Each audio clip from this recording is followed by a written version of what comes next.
Mendoza para sa Masyado. Nang minsan daw, inutusan nitong si famous actress ang kanyang driver na pumunta sa hindi kalayo ang probinsya to run some errands for her. Pagbalik ni driver, laking gulat niya sa naabutan nitong eksena. Action! Eto na. Driver. Kunyari, papasok ako. Actress. Famous actress. Ma'am, nandito na yung binabag... Uy! Ay! Ma'am! Ba't galit si driver? Ma'am!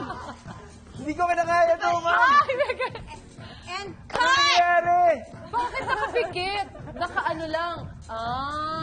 Sino si famous actress na nahuling naka-underwear lang kasama ng isang lalaki? Here are the clues. Naka-underwear siya. Tren?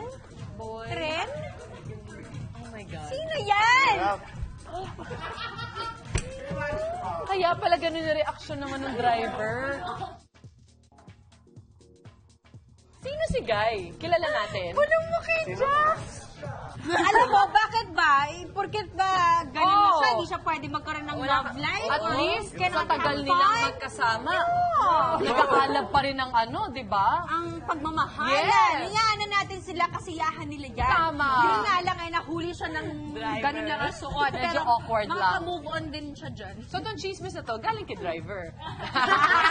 Grabe si driver. Nako, Si bilang na driver mga ba ay araw nandun mo. pa sa kanya? Yun Baka nga, nga. wala Wala na nga na. siguro.